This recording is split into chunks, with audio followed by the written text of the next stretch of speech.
by Kalpana Thakur ma'am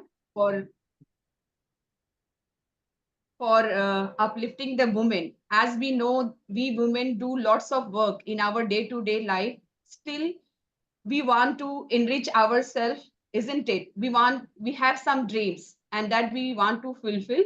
So for today, we have got a wonderful chance to welcome CA Jayanti Kulkarni. She will be sharing her wonderful experiences on starting the business.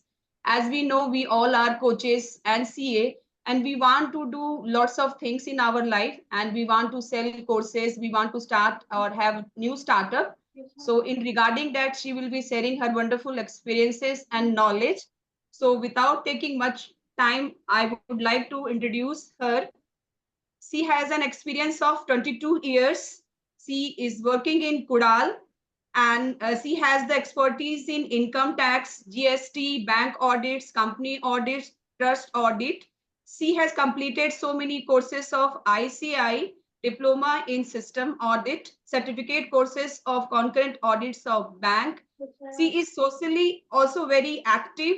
She is president of GST Practitioner Association of Sindhugarh, president of Lions Club of Kudal Sindhugarh, co-opted outstanding committee member of MTPA Pune, and the most wonderful thing is that she has been awarded with Superwoman 2023 from MTPA Pune. So let's give a huge round of applause to her. And ma'am, now the session is over to you. We welcome you all and just share your wonderful insight how we can start a new business. Yes, thank you. At the outset, I am very much thankful to Friday Fleet platform for giving me this opportunity, especially Kalpana ma'am and Poonam ma'am. That I am trying this my speech on this forum or any forum first time because I am speaking in Marathi in our area.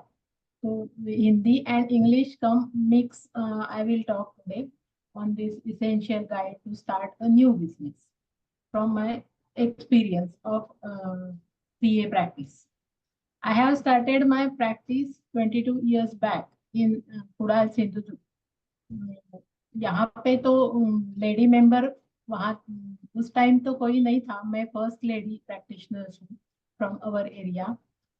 एक 7-8 chartered accountants very much seniors from my age वे practising in this area. तो उनके angle से वैसे बोल रहे थे कि ये लेडी क्यों आ रही है प्रैक्टिस में, इसको क्या काम मिलेगा और इसको कौन वैसे पहचानता है. लेकिन मेरी प्रैक्टिस आर्टिकलशिप भी इधर ही हुई थी कुडाल में, तो उसका उसकी थोड़ी पहचान थी, इसके लिए वो मुझे फायदा मिला. लेकिन प्रैक्टिस ग्रो होने में 4-5 साल तो एस्टेब्लिश में गए पूरी पहचान होने में. और लोगों को थोड़ा सा लेडी के पास आने में झिझक होती है और फाइनेंशियल मैटर्स रहते हैं तो सिर्फ रेफरेंस के ही माध्यम से ही अपने को क्लाइंट मिलते हैं. इसीलिए वो थोड़ा सा शुरू में तकलीफ हुई थी. लेकिन शुरू में बैंक ऑडिट वगैरह उसके लिए हमने अप्लाई किया था, तो उसके हिसाब से मुझे वो क्लाइंटल मेरा बढ़ता गया. और एक बोलना चाहूंगी कि लेडी के हिसाब से हम बहुत सिंसियरली और पूरा दिल खोल के पूरा काम करते हैं, तो सामने वाले व्यक्ति को या क्लाइंट को विश्वास हो जाता है. अगर एक बार विश्वास हो गया तो उसके रेफरेंस से बहुत से अपने क्लाइंट बढ़ते हैं. तो मेरे ख्याल से बिजनेस क्यों करना चाहिए, क्योंकि पहले तो हम इकोनॉमी में कंट्रीब्यूट करते हैं, हमारी तरफ से इकोनॉमी बढ़ती है. हम अपने खुद को ही एम्प्लॉयमेंट खुद के लिए जनरेट करते हैं, औरों के लिए भी जनरेट करते हैं.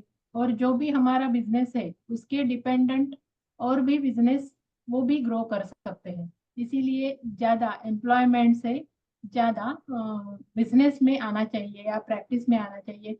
जो भी है प्रोफेशन है या बिजनेस है, इसमें आना चाहिए ऐसे मुझे लगता है. तो हम शुरू करते हैं. मैं मेरा प्रेजेंटेशन शेयर करती हूँ.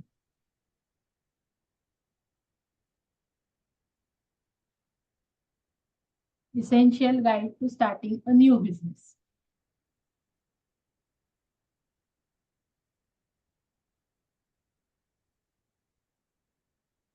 इसमें पहले बिजनेस के लिए माइंडसेट होना चाहिए, रिस्क लेने की तैयारी होनी चाहिए। जो भी है, अगर बिजनेस कभी कभी ज्यादा फास्ट ग्रो भी हो सकता है और डाउन भी हो सकता है, तो उसके रिस्क मिटिगेशन के लिए हमें ट्राई करना चाहिए। ये माइंडसेट उसका रिस्क लेने का चाहिए। जो भी है, जो भी अपॉर्चुनिटीज है, नया नया जो भी आइटम आता है, जो भी टेक्नोलॉजी आती है, उसके लिए सीखने के लिए तैयारी होनी चाहिए। तो इसके लिए अगर शुरू से अगर स्कूल या कॉलेज से भी ट्राई करते हैं हम माइंडसेट चेंज करने के लिए या बिजनेस माइंडसेट बनाने के लिए, तो स्टूडेंट में ये अवेयरनेस ज्यादा हो जाएगा। इसीलिए वो ज्यादा इम्पोर्टेंट है, क्योंकि बचपन से ही सभी को ऐसे सिखाया जाता है कि आप इतना सीख लो, ये कोर्सेज कर लो तो आपको अच्छी नौकरी मिल जाएगी। कोई भी पेरेंट्स अपने बच्चों को नहीं सिखाते हैं कि तुम्हें बिजनेस करना है। अगर बिजनेस फैमिली है तो ही वो माइंडसेट होता है, वरना जनरल फैमिली में या मिडिल क्लास फैमिली में ऐसे माइंडसेट नहीं होता है। तो इसके लिए पहले माइंडसेट तैयार करना चाहिए एक। और हम इसमें ये समझ लेंगे कि हमें बिजनेस शुरू करते वक्त क्या क्या बेसिक्स पता होने चाहिए, उसकी लीगल रिक्वायरमेंट्स क्या क्या रहते हैं, कौन से लाइसेंसेस या परमिट्स लेने पड़ते हैं, और टैक्स के कंप्लायंस कौन से करने पड़ते हैं, और हम कैसे फाइनेंस का अरेंजमेंट कर सकते हैं। ये बेसिक्स है बिजनेस के। तो और बिजनेस के टाइप्स हम अब समझते हैं। बिजनेस के टाइप्स वेरियस है। एक सोल प्रोप्राइटरशिप है, पार्टनरशिप है, एलएलपी है, या ओपीसी है, या प्राइवेट लिमिटेड है।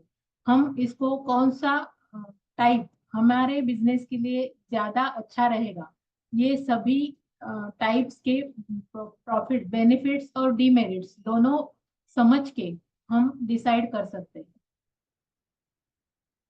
इसमें सोल प्रोप्राइटरशिप, जब हम शुरू में छोटा सा बिजनेस स्टार्ट करना होता है तो हम सोल प्रोप्राइटरशिप से शुरू कर सकते हैं, क्योंकि वहां पे रिस्क कम रहता है और सभी लायबिलिटी हमारी एक एक ही पर्सन के ऊपर रहती है।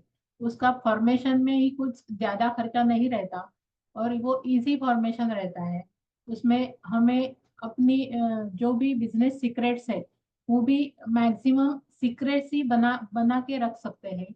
इसीलिए वो सोल प्रोप्राइटरशिप शुरू में अगर छोटे टाइप में बिजनेस करना है या स्मॉल स्केल बिजनेस करना है, तो सोल प्रोप्राइटरशिप ये बेटर ऑप्शन है। उसमें डिसीजन भी एक ही पर्सन है, इसीलिए वो फास्ट ले सकता है और उसकी इफिशियंसी भी बनी रहती है, क्योंकि वो अपने हिसाब से पूरे जो भी बिजनेस करना है उसका पूरा प्रोजेक्ट वर्कआउट करके, मतलब हमें क्या उसके लिए बिजनेस के सेटअप के लिए क्या लगेगा, कितना कैपिटल लगेगा, कौन सी मशीनरी लगेगी, कहाँ पे वो करना है, फैक्ट्री है या प्रैक्टिस है या मतलब प्रोफेशन है या बिजनेस है या फैक्ट्री है, इसके हिसाब से वो प्लेस चूज करना है। इसके बारे में जो भी डिसीजन लेने हैं वो खुद फास्ट ले सकता है। इसीलिए वो सोल प्रोप्राइटरशिप उसमें जब स्मॉल स्केल पे कोई भी बिजनेस है तो रिकमेंडेशन होता है उसका, मतलब वो रेकमेंड करते हैं। लेकिन उसमें ज्यादा ग्रोथ नहीं हो सकती। इसके लिए उसका अगर लिमिटेड कैपिटल है, अगर स्मॉल पे समझो एक डॉक्टर है या लॉयर है या सीए है या छोटा रेशन शॉप है, किराना शॉप है, ऐसे और कोई रिटेल का बिजनेस है, कोई होलसेल का बिजनेस है, up to limited certain of amount, तो वो कर सकते हैं। सोल प्रोप्राइटरशिप ही उसके लिए अच्छा ऑप्शन रहेगा, क्योंकि उसमें ज्यादा मैनेजरियल स्किल भी की जरूरत नहीं रहती और कुछ स्पेशलाइजेशन भी नहीं रहता। इसीलिए वो जो भी प्रोप्राइटर है उसके हिसाब से, उसके नॉलेज से और उसके कैपेसिटी से वो बिजनेस कर सकता है। लेकिन अगर उसको बिजनेस बढ़ाना है तो वो दूसरे एंटिटी, टाइप ऑफ एंटिटी वो चूज करके वो वो ऑप्शंस चूज करता है, क्योंकि वो सोल प्रोप्राइटरशिप उसमें उसके लिए ज्यादा बेनिफिशियल नहीं रहती। उसमें हम अगर एक से ज्यादा व्यक्ति एक साथ मिलते हैं और लाइक माइंडेड पीपल अगर एक साथ आते हैं, तो उसमें हम पार्टनरशिप फॉर्म फॉर्म कर सकते हैं। उसका उसके लिए भी कंप्लायंस कॉस्ट या फॉर्मेशन की कॉस्ट जो है वो बहुत कम है रहती है, कंपेयर टू प्राइवेट लिमिटेड या एलएलपी के कंपैरिजन में। क्योंकि उसमें इनकम टैक्स के एंगल से पार्टनरशिप में दो टाइप रहते हैं, एक रजिस्टर्ड पार्टनरशिप रहती है और एक अनरजिस्टर्ड पार्टनरशिप रहती है। तो दोनों ही टाइप के पार्टनरशिप को इनकम टैक्स के हिसाब से कोई अ, फर्क नहीं है, उसमें सेम ही डिटरमाइन किया जाता है। लेकिन जब भी लीगल एंटिटी ऐसे अगर हमें कुछ केस दाखिल करना है या कोई ऑब्जेक्शन लेना है, तो उसके लिए लीगल एंटिटी एस्टेब्लिशमेंट रहना जरूरी है। इसीलिए पार्टनरशिप को अगर हम रजिस्टर करें तो उसको एक अलग से लीगल आइडेंटिफिकेशन मिलता है। इसीलिए वो पार्टनरशिप फर्म रजिस्टर करना जरूरी है। अगर पार्टनरशिप फर्म के लिए शुरू में हमें पार्टनरशिप डीड बनवाना पड़ता है। जो भी दो partner, minimum 2 partners are required for formation of partnership firm and maximum are 20। तो उसके लिए एक डीड बनवा सकते हैं। उसमें जो भी अंडरस्टैंडिंग के दोनों पार्टनर या जो भी पार्टनर रहेंगे उनके अंडरस्टैंडिंग से हिसाब से जो भी टर्म्स एंड कंडीशंस डिसाइड किए हैं वो उसको रिटर्न डॉक्यूमेंट करके वो उसका डीड बना के वो नोटराइज करना पड़ता है। और रजिस्ट्रार ऑफ फर्म, ये जो साइट है, जैसे एमसीए की साइट है वैसे रजिस्ट्रार ऑफ फर्म की एक साइट है। उसके साइट, वो साइट पे जाके उसका ऑनलाइन रजिस्ट्रेशन करवाना पड़ता है।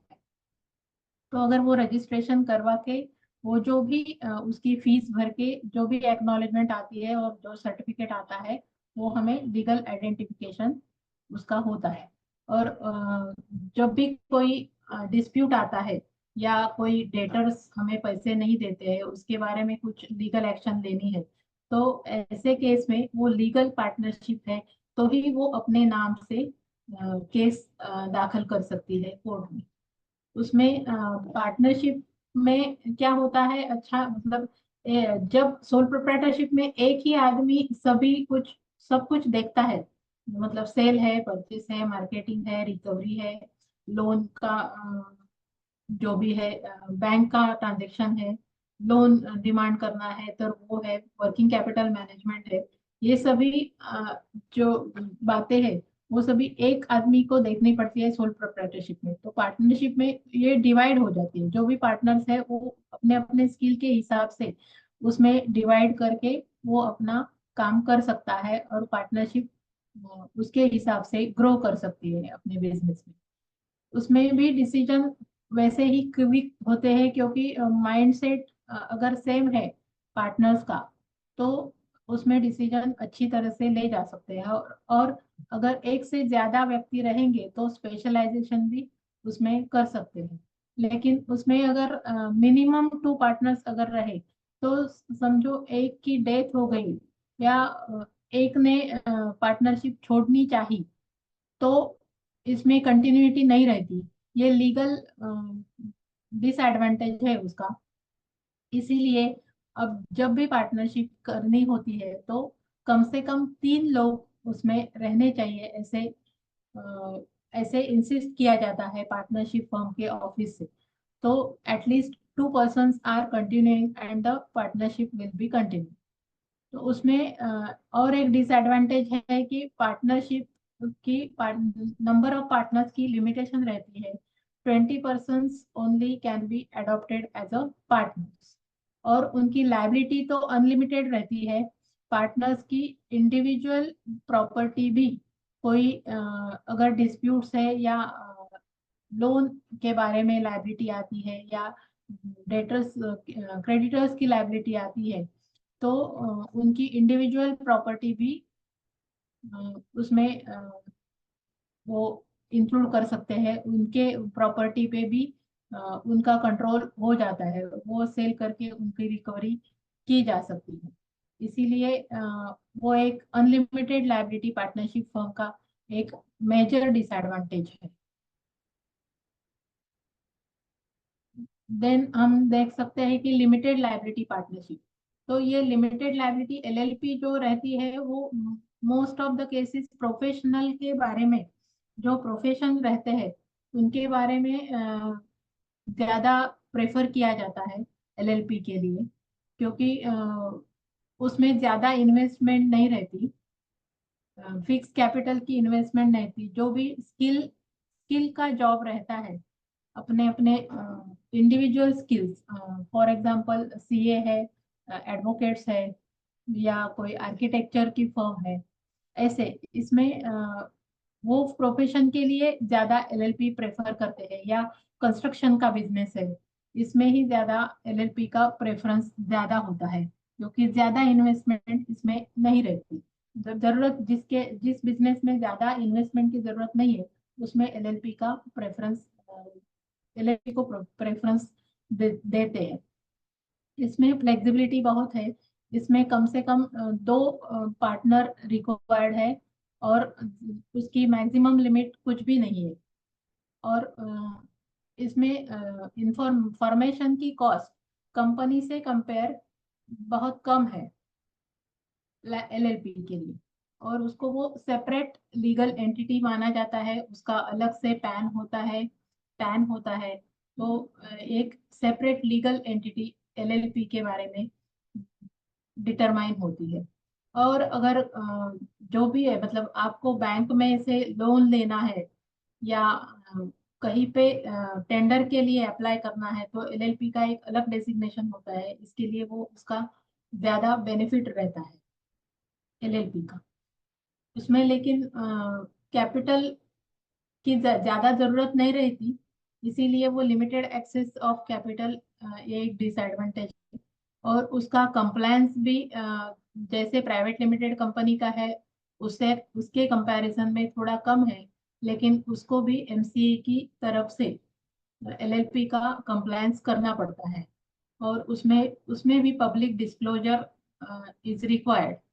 और अगर हम टाइम पे कंप्लायंस नहीं करते हैं तो उसका पेनल्टी, उसके लिए भी पेनल्टी हैवी है, पर डे उसको पेनल्टी लगती है। और ओपीसी ओपीसी अब हम देखेंगे ओपीसी। अगर हम इंडिविजुअल बेसिस पे जो भी बिजनेस करते हैं उसके रिगार्डिंग अगर हम अलग सी आइडेंटिटी देखना पसंद करेंगे, कि अलग से अलग आइडेंटिटी हमें अगर चाहिए, तो हम ओपीसी फॉर्म कर सकते हैं। एक ही पर्सन उसकी सभी उसके लिए अलग पैन मिलता है, जैसे कंपनी का पैन होता है वैसे ही ओपीसी का अलग से पैन होता है, और उसकी अलग आइडेंटिटी, लीगल आइडेंटिटी होती है। इसके लिए ओपीसी की एक अलग पहचान रहती है, और इंडिविजुअल से वो अलग से लायबिलिटी हो जाती है। इंडिविजुअल की लायबिलिटी उसमें मिक्स नहीं होती। अगर हो हम इंडिविजुअल का बिजनेस अलग से रखना चाहते हैं तो हम ओपीसी फॉर्म कर सकते हैं। उसमें भी एक ही पर्सन है, इसके लिए डिसीजन भी क्विक हो जाता है, और वो मैनेज करने के लिए भी इजी है। लेकिन इसके हाँ, और उसमें एक नॉमिनी डायरेक्टर देना पड़ता है, नॉमिनी पर्सन। तो वो अपना बिजनेस वन पर्सन, मतलब जो भी डायरेक्टर है, मेन डायरेक्टर है, उसके बाद परपेचुअल सक्सेशन उसको मिलता है और वो कैरी फॉरवर्ड कर सकता है। ये भी limited for small scale business के लिए ओपीसी रेकमेंडेड है, जिसमें ज्यादा कंप्लायंस नहीं होता, और सेपरेट आइडेंटिटी भी रहती है, और सेपरेट बिजनेस भी खुद से वन पर्सन के पैन से अलग से हमें कर सकते हैं। बाद में है प्राइवेट लिमिटेड कंपनी। अगर हमें बिजनेस लार्ज स्केल पे बढ़ाना है तो हम प्राइवेट लिमिटेड कंपनी खोल सकते हैं, उसका ऑप्शन हम रेकमेंड कर सकते हैं क्लाइंट्स को। क्योंकि अगर ज्यादा इन्वेस्टमेंट करनी है, समझो एक फैक्ट्री बनानी है, या कोई इंडस्ट्री में बड़ा एक मैन्युफैक्चरिंग यूनिट डालना है, तो ज्यादा कैपिटल की जरूरत रहती है। इस केस में हम प्राइवेट लिमिटेड कंपनी बना सकते हैं। जब कोई भी बिजनेस का एक्सपांशन करना हो तो हम प्राइवेट लिमिटेड कंपनी बना सकते हैं। इसमें डायरेक्टर बोर्ड और शेयर होल्डर्स ये अलग अलग होते हैं। Minimum 2 directors and minimum 2 share holders are required in private limited company. तो उसमें प्रोफेशनलिज्म रहता है और प्रोफेशनल लोग हम हायर कर सकते हैं इस केस में। और हमें प्राइवेट लिमिटेड में एक लीगल एंटिटी अलग है, तो जब भी कोई एक्सपांशन के लिए फाइनेंस के लिए हम बैंक में जाते हैं तो उसका इम्पैक्ट अलग हो जाता है और उसके लिए ज्यादा बेनिफिट बैंक में से मिल सकते हैं और लार्ज अमाउंट का लोन या फाइनेंस हमें अवेलेबल हो सकता है। उसमें हम एक जैसे जैसे बिजनेस बढ़ता जाता है वैसे एचआर में पर्सन्स हायर करने पड़ते हैं, तो वो एक्सपर्ट या टेक्नोलॉजिकल साउंड हम प्रोफेशनल पर्सन्स को हायर कर सकते हैं। और उसमें जैसे भी बिजनेस ग्रो हो सकता है, मतलब उनके स्किल से हमें बिजनेस ग्रो करने में बहुत आसानी हो सकती है। और उसका उसमें जो भी डायरेक्टर्स और share holders, board of directors और शेयर होल्डर्स, ये भी कम ज्यादा हो सकते हैं और ये चेंज हो सकते हैं इन बिटवीन। जो भी है अगर जिसको शेयर उसमें से सेल आउट करने हैं तो वो सेल आउट करके दूसरे को दे सकता है, और वो शेयर होल्डर्स और बोर्ड ऑफ डायरेक्टर्स दोनों भी डिफरेंट हो सकते हैं। इसमें वही सेम पर्सन्स होने चाहिए ऐसे कुछ जरूरी नहीं है। लेकिन इसमें फॉर्मेशन का एक्सपेंसेस ज्यादा है, अराउंड 25,000 to 30,000 फॉर फॉर्मेशन है। उसमें डिसीजन मेकिंग में अगर प्रोफेशनल मैनेजमेंट है तो कुछ दिक्कत नहीं होती, लेकिन कहीं डिस्प्यूट हो गया तो उसमें दिक्कत हो सकती है। और इसमें मैंने कंप्लायंस कॉस्ट भी ज्यादा रहती है। प्राइवेट लिमिटेड को जो भी डॉक्यूमेंटेशन करना पड़ता है या कंप्लायंस करना पड़ता है सभी डिपार्टमेंट के लिए, वो कंपलसरी है और वो फ्रीक्वेंसी उसकी ज्यादा है। अगर नहीं टाइम टाइम पे नहीं कंप्लायंस करे तो उसकी पेनल्टी की अमाउंट भी ज्यादा रहती है। और शुरू में हम कौन सी रजिस्ट्रेशंस इसेंशियल्स है कोई भी बिजनेस स्टार्ट करने के लिए, तो वो हम एक बार उस पर नजर डालते हैं। एक अभी अगर प्रोप्राइटरशिप है तो सिर्फ एमएसएमई या उद्यम रजिस्ट्रेशन और शॉप एंड एस्टेब्लिशमेंट का रजिस्ट्रेशन इतना करें तो काफी है।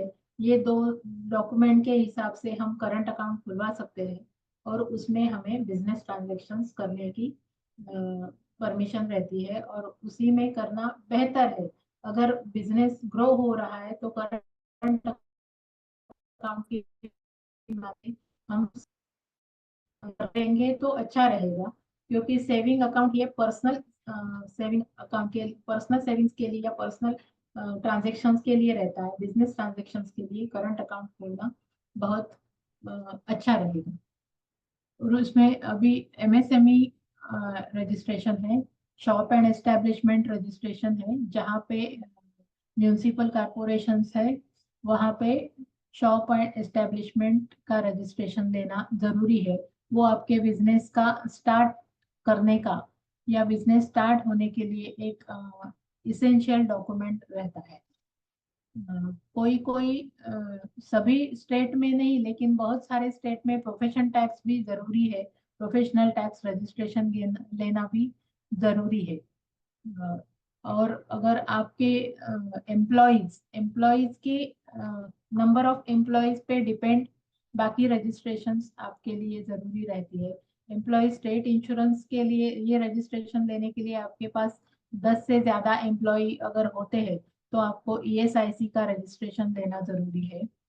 20 के ऊपर जब आपके एम्प्लॉय जाते हैं तो पीएफ का रजिस्ट्रेशन लेना जरूरी है। और कोई मतलब थोड़े स्टेट्स में, बहुत सारे स्टेट्स में नहीं है लेकिन थोड़े स्टेट्स में लेबर वेलफेयर फंड का रजिस्ट्रेशन भी लेना जरूरी है। और हम वो टर्नओवर के हिसाब से जीएसटी रजिस्ट्रेशन या कोई बिजनेस के एंगल से, मतलब कोई ई कॉमर्स ऑपरेटर का बिजनेस रहेगा या इंटर स्टेट बिजनेस ट्रांजेक्शन करता है तो उसका बिजनेस है, तो उसके लिए जीएसटी का रजिस्ट्रेशन भी नेसेसरी है। और इनकम टैक्स का जो भी है इनकम टैक्स रिटर्न, ये आपका first year of completion of business after completion of business of first year, you have to file income tax return. तो हम एमएसएमई का रजिस्ट्रेशन क्यों लेना है? तो एक तो पहले वो आइडेंटिटी होती है बिजनेस की, एक रजिस्ट्रेशन जब भी करंट अकाउंट खोलना होता है बैंक में तो एमएसएमई का रजिस्ट्रेशन जरूरी होता है। तो उसके फायदे भी है बहुत सारे। जो भी हम गवर्नमेंट के टेंडर्स रहते हैं तो उसके लिए अगर एमएसएमई रजिस्ट्रेशन आपने लिया है तो टेंडर्स में आप पार्टिसिपेट कर सकते हैं। तो मतलब वो टेंडर के लिए वो एक प्री कंडीशन है कि अगर आपको एमएसएमई रजिस्ट्रेशन है तो ही आप टेंडर में पार्टिसिपेट कर सकते हैं। अगर बैंक लोन लेना है तो 1.5% टर्म लोन के हिसाब से, टर्म लोन जब लेते हैं तो 1.5% लोअर रेट ऑफ इंटरेस्ट आपको मिलता है और ओडी में 1% कम इंटरेस्ट रेट आपको मिलता है अगर आपके पास एमएसएमई रजिस्ट्रेशन है तो। अगर और जो भी गवर्नमेंट की रजिस्ट्रेशन है, ट्रेडमार्क रजिस्ट्रेशन है, आईएसओ रजिस्ट्रेशन है, कॉपीराइट का रजिस्ट्रेशन है, तो उसके रजिस्ट्रेशन में 50% ऑफ आपकी फी डिस्काउंट मिलता है अगर आपके पास एमएसएमई रजिस्ट्रेशन है तो।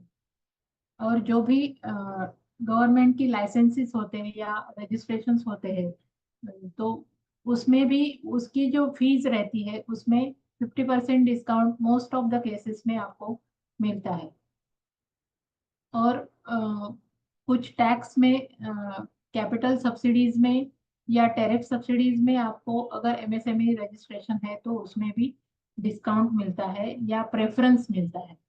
ऐसे एमएसएमई रजिस्ट्रेशन के टोटल यहाँ पे मैंने सभी मेंशन नहीं किए लेकिन 27 बेनिफिट्स है जो कैपिटल सब्सिडी है या इंसेंटिव्स है बहुत सारे, उसमें एमएसएमई रजिस्ट्रेशन अगर है तो आपको प्रेफरेंस मिलता है और डिस्काउंट भी फीस में मिलता है। बाद में इंडस्ट्री स्पेसिफिक जो भी कुछ लाइसेंस है वो लेनी पड़ती है। जो फूड बिजनेस करते हैं उनके लिए एफएसएसआई का लाइसेंस जरूरी है। फार्मेसी में सेडिस्को का लाइसेंस जरूरी है। पेट्रोल पंप में एक्सप्लोजिव का लाइसेंस जरूरी है। अगर इंपोर्ट एक्सपोर्ट में इंपोर्ट एक्सपोर्ट कोड का वो लाइसेंस जरूरी है। ऐसे इंडस्ट्री स्पेसिफिक कुछ लाइसेंस जो भी बिजनेस है उसके हिसाब से लेने पड़ते हैं। और कुछ स्टेट में अलग अलग कायदे हैं जो भी स्टेट के हैं तो उसके हिसाब से वहाँ पे भी लीगल कंप्लायंस करना पड़ता है क्योंकि प्रोफेशन टैक्स ये सभी स्टेट में नहीं है। शॉप एंड एस्टेब्लिशमेंट टैक्स भी सभी स्टेट में नहीं है। जो भी स्टेट में है वो एप्लीकेबल वहाँ पे उसका रजिस्ट्रेशन करना पड़ता है।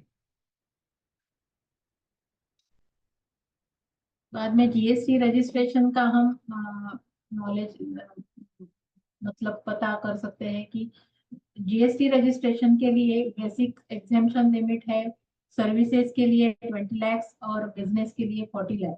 और अगर दोनों भी मिला के एक साथ ही कर रहे हैं तो 20 लाख लिमिट है। इसके बाद आपका जो अगर टर्नओवर होता है तो आपको जीएसटी रजिस्ट्रेशन देना जरूरी है। और कभी अभी ई कॉम इंटर स्टेट भी ट्रांजेक्शन है तो उसके लिए भी जीएसटी रजिस्ट्रेशन देना जरूरी है। कोई इंडस्ट्री स्पेसिफिक बिजनेस है तो मेडिसिन का बिजनेस है, समझो मेडिसिन मेडिकल शॉप है तो उसमें शुरू से ही टर्नओवर की लिमिट नहीं है लेकिन वो शुरू से ही बहुत सारे कंपनियां जो भी एजेंसी देती है तो उनको जीएसटी रजिस्ट्रेशन जरूरी होता है। तो वो इंडस्ट्री स्पेसिफिक के हिसाब से भी without without threshold limit GST registration जरूरी है। जीएसटी रजिस्ट्रेशन में दो टाइप्स है, उसमें कंपोजिशन स्कीम है और रेगुलर स्कीम है। कंपोजिशन स्कीम में मैन्युफैक्चरर्स और ट्रेडर्स के लिए 1% जीएसटी है, रेस्टोरेंट के लिए 5% जीएसटी है और सर्विस प्लस सेल ऐसे एक एक साथ अगर कर रहे हैं कोई तो उसके लिए सपोज कॉन्ट्रैक्टर है या प्रोफेशनल्स है उनके लिए 6% जीएसटी कंपोजिशन स्कीम में रेट डिसाइड किया हुआ है। लेकिन उसका एक उसमें manufacturer of ice cream, pan masala and tobacco products are excluded वो कंपोजिशन स्कीम में अप्लाई नहीं कर सकते। और interstate outward supply of goods is not allowed, no restriction for inward supply. हम दूसरे राज्य से, दूसरे स्टेट से परचेस कर सकते हैं, अगर कंपोजिशन स्कीम में जो भी रजिस्टर्ड है डीलर, वो दूसरे स्टेट से परचेस कर सकता है, लेकिन दूसरे स्टेट में सेल नहीं कर सकता। ये उसकी प्री कंडीशन है। और manufacturer ice cream, pan masala and tobacco products, इनको भी इसमें से एक्सक्लूड कर दिया है। और वो एक्सक्लूसिवली टैक्स कलेक्ट नहीं कर सकता। उसको अपने जेब से वो जीएसटी का जो भी बर्डन है, जीएसटी जो भी लायबल है, वो अपने जेब से विदाउट क्लेमिंग आईटीसी उसको भरना पड़ता है। ये कंपोजिशन स्कीम की स्पेसिफिक है। और रेगुलर स्कीम में जो भी है टर्नओवर, उसके हिसाब से जो परचेस करते हैं उस पे इनपुट, जो भी इनपुट क्रेडिट है, परचेस बिल में जो भी जीएसटी लगा हुआ है, वो नेट आउट करके हम गवर्नमेंट को भर सकते हैं, जो भी रेट एप्लीकेबल है उसके हिसाब से। तो रेगुलर स्कीम में 40 लाख के ऊपर या 20 लाख के ऊपर जो भी रेट है, 12%, 18%, 28%, इसके हिसाब से इनपुट माइनस करके नेट आउटवर्ड लायबिलिटी हम गवर्नमेंट को पे कर सकते हैं। रेगुलर स्कीम में रिटर्न्स जो भरनी पड़ती है उसको मंथली और क्यूआरएमपी, ऐसे दो ऑप्शंस है उसमें। बी टू बी सेल्स हम क्यूआरएमपी ऑप्शंस में हम दिखा सकते हैं मंथली। और जो भी है टोटल, अगर मंथली रिटर्न भरते हैं तो मंथली सभी सेल्स माइनस परचेसेस सभी दिखा के उसकी जीएसटीआर 1 और जीएसटीआर 3 भी, ऐसे दो टाइप की रिटर्न्स मंथली भरनी पड़ती है। और क्यूआरएमपी में बी टू बी का सेल्स का एक return, IFF IFF every month and payment चलन, इतना करना पड़ता है। और क्वार्टरली एक जीएसटीआर 1 और 3 भी, ऐसे दो रिटर्न भरनी पड़ती है। कंपोजिशन स्कीम में क्वार्टरली पेमेंट रहता है सिर्फ, और एनुअल एक ही रिटर्न भरना पड़ता है। तो कंपोजिशन स्कीम में कंप्लायंस थोड़ा कम रहता है, और रेगुलर स्कीम में कंप्लायंस ज्यादा रहता है जीएसटी के बारे में। बाद में इनकम टैक्स का रिटर्न फाइलिंग।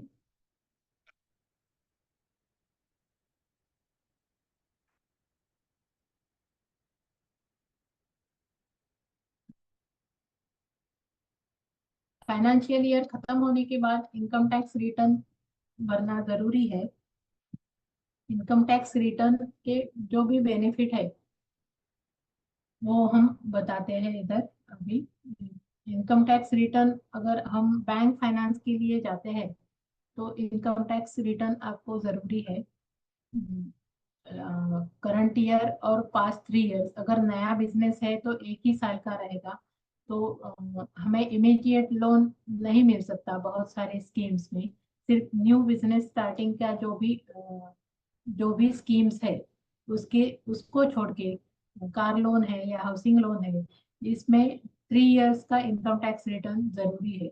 और इनकम टैक्स रिटर्न के और बेनिफिट जो है कि ये एक आपकी आइडेंटिटी हो जाती है, और आपका इनकम प्रूफ ऑफिशियल गवर्नमेंट में भरा हुआ ऑफिशियल प्रूफ हो जाता है इनकम टैक्स रिटर्न। ये जब जब भी आप पासपोर्ट निकालने जाते हैं, या बैंक लोन में जाते हैं, या कोई गवर्नमेंट के स्कीम्स का फायदा लेने जाते हैं, तो इनकम टैक्स रिटर्न जरूरी होता है। और ये एक आइडेंटिटी है, और ये आप गवर्नमेंट से, हम जो भी टैक्स पेड करते हैं गवर्नमेंट को, उसका एक ऑथोराइज प्रूफ रहता है इनकम टैक्स रिटर्न। इसमें भी दो स्कीम्स है, एक ओल्ड रिजीम है और एक न्यू रिजीम है। लास्ट ईयर से 2022 से ये इंट्रोड्यूस किया है न्यू रिजीम। न्यू रिजीम में कोई भी इन्वेस्टमेंट का फायदा नहीं है, सिर्फ सैलरी लोगों के लिए 50,000 डिडक्शन है। और इस साल में एनपीएस का 50,000 डिडक्शन उन्होंने ऐड कर दिया है, और सैलरी का एम्प्लॉयर कंट्रीब्यूशन एक एडिशनल डिडक्शन है। इसके सिवा न्यू रिजीम में कोई भी टैक्स सेविंग्स का फायदा नहीं है। जो भी इनकम है उसमें कम रेट में टैक्स भरना भरने का ऑप्शन है उसमें। लेकिन बहुत सारे अभी टेंडेंसी ऐसी है कि आप इन्वेस्टमेंट मत करो, अभी टैक्स पेड करो और रिलैक्स हो जाओ, और जो भी है खर्चे करो और एंजॉय करो। This tendency is increasing due to new regime. Old regime में आपको टैक्स के सभी बेनिफिट्स हैं। इन्वेस्टमेंट, एक हाउसिंग लोन, अगर हाउस प्रॉपर्टी खरीदते हैं तो उसके लिए हाउसिंग लोन लेते हैं, तो उसका इंटरेस्ट और रीपेमेंट दोनों का भी फायदा मिलता है। में एटीडी में मेडिक्लेम जो भी है, मेडिकल एक्सपेंसेस है, अगर सीनियर सिटीजन्स आपके आप पे डिपेंड है, तो आपके मदर फादर, तो उनका मेडिकल एक्सपेंसेस, और अगर मेडिकल इंश्योरेंस है तो मेडिकल इंश्योरेंस का प्रीमियम, अगर डोनेशन देते हैं तो डोनेशन की अमाउंट, और इलेक्ट्रिकल व्हीकल अगर परचेज करे तो उसका, इलेक्ट्रिकल कार अगर परचेज करे तो उसका, अगर उसके लिए अगर लोन लेते हैं तो उसका इंटरेस्ट ऑन व्हीकल लोन। ऐसे बहुत सारे डिडक्शंस ओल्ड रिजिम में हम ले सकते हैं।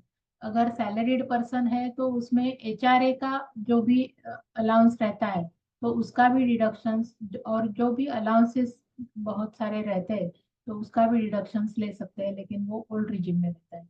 लेकिन बिजनेसमैन के लिए भी डिडक्शंस, जो भी इंटरेस्ट ऑन लोन है, इंटरेस्ट ऑन हाउसिंग लोन है, interest on electrical vehicle loan है, या रेंट पेड अगर है, वो रेंट पे रहता है तो rent paid in excess of gross total income के 10% से ज्यादा जो भी रेंट पेड रहता है उसका भी डिडक्शन वो ले सकता है बिजनेस में। तो इसके लिए जो भी बेनिफिशियल स्कीम है, ओल्ड रिजिम या न्यू रिजिम, ये इनकम टैक्स रिटर्न भरते वक्त कैलकुलेशन करके डिसाइड करना है। लेकिन बिजनेसमैन के लिए एक ही ऑप्शन रहता है अभी। AY 24-25 में सभी एसएससीज को न्यू रिजिम में डाला दिया गया है। उसमें से हमें ऑप्ट आउट करना है तो एक 10IE करके एक फॉर्म भरना पड़ता है, और ये ऑप्शन एक ही बार अवेलेबल है अगर हम ऑप्ट आउट करते हैं तो। सैलरी के लिए हर हर साल वो कोई भी स्कीम, उसमें से कोई भी रिजिम चूज कर सकता है, लेकिन बिजनेसमैन के लिए एक ही बार ये ऑप्शन रहता है अगर उसमें से ऑप्ट आउट करना है तो। और दूसरा, maintenance of books of accounts. Businessman के लिए लास्ट 3 इयर्स में अगर 10 लाख से ज्यादा हमारा टर्नओवर होता है तो हमें बुक्स ऑफ अकाउंट्स रखना जरूरी है। बुक्स ऑफ अकाउंट्स एक्चुअली रखने क्यों चाहिए, कि हमें जो भी बिजनेस का ट्रांजेक्शन्स है उसमें से हमें प्रॉफिट होता है या लॉस होता है, हमें कौन सा खर्चा कम करना चाहिए, कौन से प्रोडक्ट पे ज्यादा ध्यान देना चाहिए, क्या हमें बिजनेस इम्प्रूवमेंट करने के लिए, ग्रो करने के लिए क्या करना चाहिए, ये सभी डिसाइड हमें बुक्स ऑफ अकाउंट्स के डिपेंड पे, उसके ऊपर हम डिसाइड कर सकते हैं। अगर बुक्स ऑफ अकाउंट्स नहीं मेंटेन किए तो प्रोप्राइटर या पार्टनरशिप या कंपनी को समझ में नहीं आएगा कि उसको लॉस हो रहा है या प्रॉफिट हो रहा है, उसका जो भी इन्वेस्टमेंट उन्होंने किया है कैपिटल में, तो उसका रिटर्न ठीक तरह से आ रहा है या नहीं आ रहा है, ब्रेक इवन पॉइंट पे हम कब पहुंच रहे हैं। इसलिए इसके लिए ये books of accounts is the base of the business, वो बहुत ही जरूरी है। इसमें अगर स्मॉल स्केल पे अगर बिजनेस है तो कोई भी प्रोफेशनल्स की हेल्प लेके बुक्स ऑफ अकाउंट्स आप मेंटेन कर सकते हैं, या अभी बहुत सारी सॉफ्टवेयर्स भी मोबाइल पे या लैपटॉप पे अवेलेबल है, उनका यूज करके हम बुक्स ऑफ अकाउंट्स मेंटेन कर सकते हैं। लेकिन जब भी बिजनेस बड़ा हो जाता है, अबव 1 करोड़, इनकम टैक्स के हिसाब से एक इनकम टैक्स का ऑडिट करवाना पड़ता है। तो अगर हमारे सभी ट्रांजेक्शन्स बैंक में होते हैं तो 95% के अबव अगर हमारे ट्रांजेक्शन्स, रिसीट्स और पेमेंट दोनों भी अगर बैंक में से होते हैं या अदर देन कैश मोड में होते हैं, तो 10 करोड़ तक लिमिट है कि ऑडिट करवाने की जरूरत नहीं रहती। लेकिन अगर कैश में ट्रांजेक्शन ज्यादा होते हैं तो 1 करोड़ ही उसका लिमिट है। 1 करोड़ के ऊपर अगर हमारा एनुअल टर्नओवर होता है तो हमें टैक्स ऑडिट करवाने की जरूरत होती है। तो वो टैक्स ऑडिट करवाने के लिए बुक्स ऑफ अकाउंट्स भी मेंटेन करना जरूरी है। उसमें क्या क्या रहता है कि बुक्स ऑफ अकाउंट्स में पहले परचेज सभी बिल्स, सेल्स के सभी बिल्स, एक्सपेंसेस के वाउचर्स, बैंक स्टेटमेंट्स, डेटर्स और क्रेडिटर्स की स्टेटमेंट्स, उनकी एनुअल स्टेटमेंट्स पूरी, और ई वे बिल, जीएसटी अगर है तो जीएसटी का इनपुट क्रेडिट रजिस्टर, जीएसटी की ई वे बिल, ऐसे सभी टाइप के डॉक्यूमेंट्स यहाँ पे रखने पड़ते हैं। तो बुक्स ऑफ अकाउंट्स और ये अलॉन्ग विथ ऑल डॉक्यूमेंट्स ये टैक्स ऑडिट के लिए हम दे सकते हैं।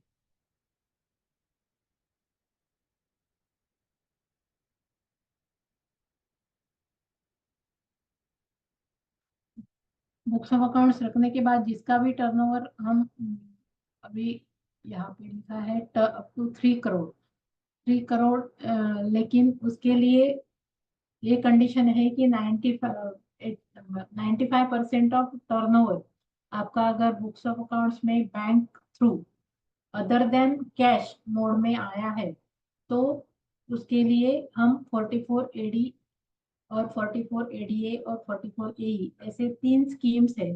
तो बिजनेस के लिए 44 AD ये एक स्कीम है।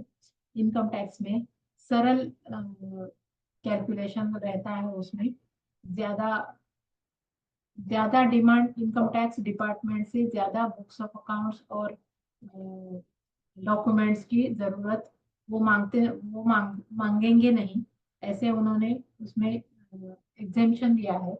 हम बुक्स ऑफ अकाउंट्स नहीं मेंटेन करते ऐसे ऑप्शन देके स्मॉल बिजनेसेस ये ऑप्शन में हम इनकम टैक्स रिटर्न फाइल कर सकते हैं। तो उसमें up to 3 crore turnover it is allowed है कि ये हम जो भी बैंक ट्रांजेक्शन है उसके हिसाब से 6% प्रॉफिट दिखा सकते हैं और कैश ट्रांजेक्शन्स में 8% प्रॉफिट दिखा सकते हैं। उसमें ये मिनिमम क्राइटेरिया है, उससे भी ज्यादा प्रॉफिट दिखाए तो कोई दिक्कत नहीं है। लेकिन ये मिनिमम क्राइटेरिया है कि बैंक ट्रांजेक्शन जो भी टर्नओवर है आपका तो उसके हिसाब से 6% जो भी बैंक में आते हैं उसके उसके 6% प्रॉफिट, और कैश ट्रांजेक्शन आते हैं तो उसके 8% प्रॉफिट आपको दिखाना पड़ता है। ये स्कीम इंडिविजुअल्स को एलएलपी नहीं, पार्टनरशिप फर्म और एचयूएफ को ही एप्लीकेबल है। एलएलपी को या कंपनी को ये स्कीम एप्लीकेबल नहीं है। तो जो भी स्मॉल स्केल बिजनेस है तो ये स्कीम का बेनिफिट उठा के बुक्स ऑफ अकाउंट्स हम एक्चुअल मेंटेन करते हैं लेकिन मेंटेन नहीं करते ऐसे इनकम टैक्स को दिखा के ये स्कीम का फायदा ले सकते हैं। प्रोफेशनल्स के लिए 44 ADA ये एक स्कीम है। ये भी इंडिविजुअल और पार्टनरशिप फर्म, इसमें professionals like CA, doctors, actor, lawyer, engineer, architect और वो सेक्शन में स्पेसिफाई किए हुए और टेक्निकल कंसल्टेंट वगैरह, उनको ये स्कीम में हम फायदा ले सकते हैं। उसमें टोटल रिसीट्स का लिमिट है 75 lakhs। उसमें 75 lakhs के ऊपर 50% प्रॉफिट दिखाना पड़ता है। उसमें भी आप कोई भी बुक्स ऑफ अकाउंट्स मेंटेन नहीं किए हैं ये ऑप्शन चूज करके ये प्रॉफिट दिखा के इनकम टैक्स रिटर्न फाइल कर सकते हैं। और ट्रांसपोर्टर का बिजनेस है अगर तो ट्रांसपोर्टर के लिए भी 44 AE ये एक स्कीम है। उसमें एक कंडीशन है कि उनकी व्हीकल्स 10 व्हीकल से ज्यादा पूरे साल में नहीं होनी चाहिए, 10 व्हीकल से कम होनी चाहिए। उसमें हेवी गुड्स व्हीकल्स और लाइट लाइट व्हीकल्स ऐसे 2 टाइप के व्हीकल्स दिखाने हैं। उसके हिसाब से कैलकुलेशन है 7,500 पर ईयर, पर मंथ, और 9,000 पर मंथ, ऐसे डिफरेंट इनकम दिखाना है। लाइट व्हीकल के लिए 7,500 और हेवी गुड्स व्हीकल के लिए 9,000 पर मंथ हिसाब से हमें प्रॉफिट दिखाना है। और इसके लिए 10 से कम व्हीकल रहना, पूरे साल में एक भी दिन 10 व्हीकल से ज्यादा व्हीकल नहीं होनी चाहिए, ये एक उसमें कंडीशन है। फिर हम देखते हैं बिजनेस के लिए फाइनेंसिंग कहाँ से हम अ, मिल कहाँ से ले सकते हैं। तो शुरू में बिजनेस शुरू करते वक्त हम सेल्फ फाइनेंस से हम शुरू कर सकते हैं, या हमारे फैमिली मेंबर से, रिलेटिव से पैसे लेके हम फाइनेंस लेके बिजनेस शुरू कर सकते हैं। अगर हमें बिजनेस थोड़ा बढ़ाना है तो बैंक से हम लोन ले सकते हैं। बैंक में टू टाइप्स ऑफ लोन दिए जाते हैं, एक टर्म लोन रहता है और एक कैश क्रेडिट रहता है। टर्म लोन रहता है वो फिक्स कैपिटल के लिए टर्म लोन हम बैंक में से ले सकते हैं। उसमें से बिल्डिंग आती है, मशीनरी आती है, फर्नीचर आती है, और डेड स्टॉक जो भी है वो आता है। वो उसके लिए बैंक फाइनेंस टर्म लोन के हिसाब से 5 इयर्स और 7 इयर्स इतने पीरियड के लिए हमें लोन दे सकती है। और कैश क्रेडिट ये आता है वर्किंग कैपिटल, हमें जो भी टर्नओवर करना पड़ता है तो उसके लिए कैश क्रेडिट हमें बैंक दे सकती है।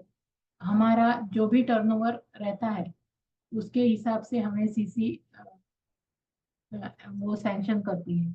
और जो जितनी अमाउंट की सीसी रहती है उसके 5 टाइम्स हमें टर्नओवर करना जरूरी है। ये एक सीसी की प्री कंडीशन है कि 5 times turnover is necessary for CC. और हर every month you have to provide stock statement to bank. तो कितने अमाउंट का आपका स्टॉक है उसके हिसाब से आपकी जो भी लिमिट है, सीसी की लिमिट है, वो डिसाइड की जाती है।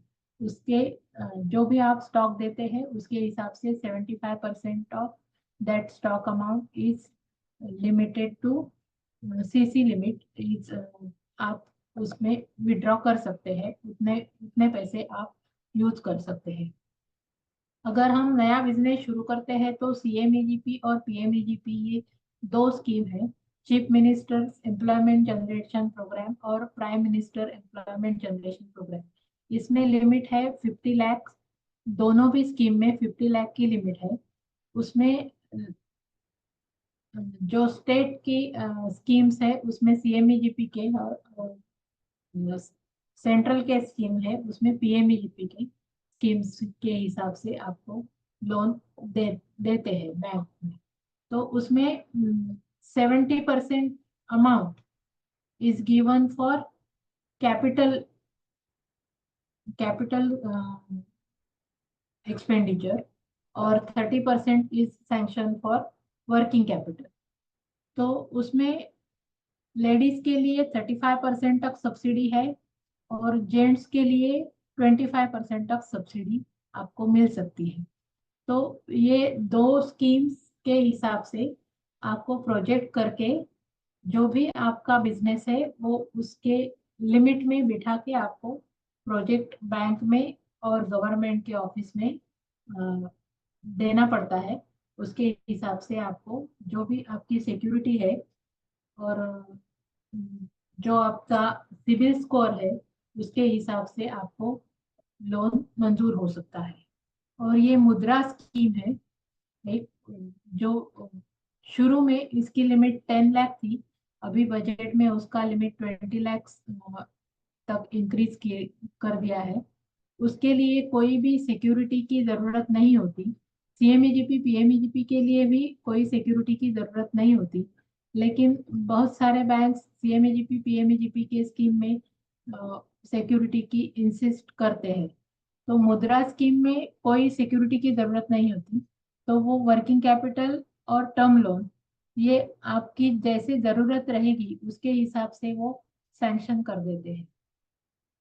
और जो नेशनलाइज बैंक में नहीं मिल सकते ये स्कीम्स के, तो उनको माइक्रो फाइनेंस या एनबीएफसी से फाइनेंस की अरेंजमेंट करनी पड़ती है। और ये फाइनेंस की अरेंजमेंट करके हम अपना बिजनेस ग्रो कर सकते हैं। बिजनेस करते वक्त जो भी बिजनेस का ट्रेंड है, मार्केट में चल रहा है, या जो भी बिजनेस मार्केट में चल रहे हैं उसके हिसाब से हमें चूज करना चाहिए। उससे जो मार्केट में चलेगा, लेकिन उसमें जो भी कमी है, मतलब सर्विस की कमी है या और कोई ऐसे करना चाहिए, हमें ऐसे लगता है कि ये बिजनेस में ये थोड़ी इम्प्रूवमेंट होनी चाहिए या ये सर्विस एडिशनल देनी चाहिए। ऐसे अगर हम थोड़ी सी आइडिया निकालते हैं तो हम अपना बिजनेस ज्यादा ग्रो हो सकता है, उसमें हमें ज्यादा स्कोप मिल सकता है। इसीलिए थोड़ी सी एस्टेब्लिश बिजनेस जो भी है उसमें थोड़ा सा मॉडिफाई करके उसमें थोड़ी एडिशनल बेनिफिट्स हम लोगों को देके उनका जो भी लाइफ है वो इजी करके हम कर सकते हैं तो हमारा बिजनेस ग्रो हो सकता है। वरना बिल्कुल ही अलग बिजनेस टाइप हम अगर आइडिया लेते हैं या शुरू करते हैं तो वो फेल होने के चांसेस ज्यादा रहते हैं। जो भी डिमांड है लोगों की और उसमें हमें लगता है कि जो भी इम्प्रूवमेंट करनी जरूरी जरूरी है, तो वो बिजनेस ज्यादा डिमांड में आ सकता है और ज्यादा ग्रो कर सकता है। ऐसे बिजनेस आइडियाज ढूंढ के हम बिजनेस शुरू कर सकते हैं। और जो भी नीड है वो मार्केट की या लोगों की, वो देख के, वो जान के, पूरा मार्केट सर्वे करके हम और मार्केट रिसर्च करके हम बिजनेस शुरू कर सकते हैं। और टाइप ऑफ एंटिटी वो बिजनेस के हिसाब से हम चूज कर सकते हैं और जो भी बेनिफिशियल है वो चूज करके हम बिजनेस की शुरुआत कर सकते हैं। Business opportunities are like buses. There is always another one coming. तो एक अगर छूट जाए तो दूसरी मिल सकती है। जैसे बस आती है जाती है, एक के बाद दूसरी आती है, वैसे भी बिजनेस के आइडियाज बहुत सारे आते हैं, लेकिन अपना जो भी पैशन है और हमें जितनी हमें रिस्क लेने की तैयारी है उसके हिसाब से हमें वो बिजनेस आइडिया चूज करके हमें बिजनेस स्टार्ट करना चाहिए। और हमारे पास बहुत सारे यहाँ पे मेंबर्स ये हैं, तो उनके पास लोग तो आते हैं कंसल्ट के लिए। तो वो यहाँ पे मतलब जो जहाँ पे जो एरिया में है वहाँ पे जो स्कोप है या जो बिजनेस चल रहा है और उसकी कमी है, तो हम वो बोल के हम उनको इंस्पायर कर सकते हैं बिजनेस करने के लिए। तो मेरे हिसाब से मेरा प्रेजेंटेशन तो खत्म हो गया। किसी को कुछ पूछना है तो पूछ सकते हैं, और कुछ इसमें मेरा रह गया है तो आप बता सकते मैम, मैं ज्योति। हैं। हाँ मैं बोलिए। पूछना चाहती थी कि HUF रिलेटेड अगर कोई बिजनेस अपॉर्चुनिटी। हाँ, HUF भी एक टैक्स प्लानिंग के हिसाब से हम बिजनेस HUF में भी कर सकते हैं, लेकिन स्किल्ड बिजनेस छोड़ के बाकी कोई भी HUF में हम कर सकते हैं। जो भी हिंदू है तो वो आफ्टर मैरिज HUF बना सकते हैं। एक उसके लिए डीड करना पड़ता है, उसका अलग से पैन लेने लेने के लिए वो डीड जरूरी है, एग्रीमेंट बोलो उसे। वो एग्रीमेंट बना के हम उसका अलग से पैन करके उसमें बिजनेस शुरू कर सकते हैं। ट्रेडिंग का हो या एग्रीकल्चरल रिलेटेड हो या कोई मैन्युफैक्चरिंग हो तो भी कर सकते हैं। सिर्फ स्किल, जैसे हम प्रैक्टिस का जो है, सीए है या आर्किटेक्चर है या लॉयर है, ये छोड़ के बाकी आप कोई भी बिजनेस HUF में कर सकते हैं।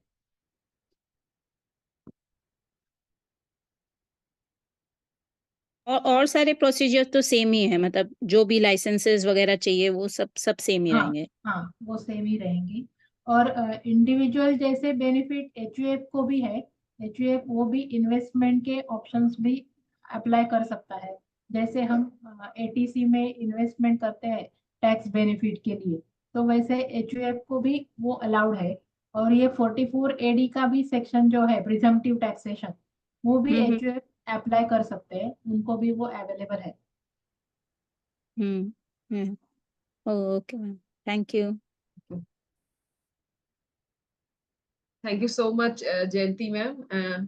It was really a wonderful session. I was not aware of about such type of businesses, and really as we have met in a session and you said that this is my first presentation.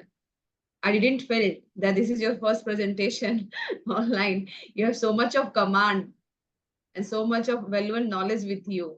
So really felt motivated from you. And now I just over the session to Kalpana ma'am, say something about our speaker, how you felt. Thank you so much, Rajeshri.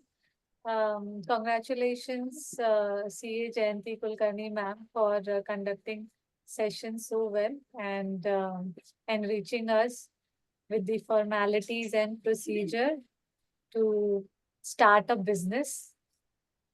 I hope and I'm sure that the way we are enriched, the other participants are also must be feeling in the same way. We are receiving request from Jyoti for the presentation. Yeah. It will be shared Yeah. in the group. Thank you so much, ma'am, for taking the session with us, giving us honor to Yes. have you as a speaker first. है ना? We will be having the special place. And with that, I see the other speakers as well, future speaker of Friday Feed session. So we'll have those discussions soon. Once again, congratulations and thank you for all of those who are here from the start. I wish you all the very best. To Jayanti Thank ma'am, to Rajeshwari ma'am for moderating the session. With that, it's 5:01. We will conclude today's session. And with the hope of having similar kind of experience in the next episode, forthcoming Yes. episode of Friday Fleet. Thank you so much. Thank you. If anyone is having Thank any you, other thank you. doubt, so two more participants, Kavita and Darshana, if they are having any query, otherwise we are good to close.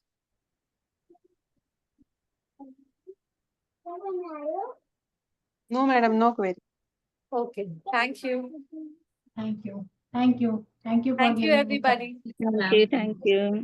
Thank Yeah. you, thank you, thank you. Thank you, ma'am. chance. I Yes, will share this PPT in group. Yeah, thank you. yes, ma'am. Thank you, ma'am. Bye. Bye-bye.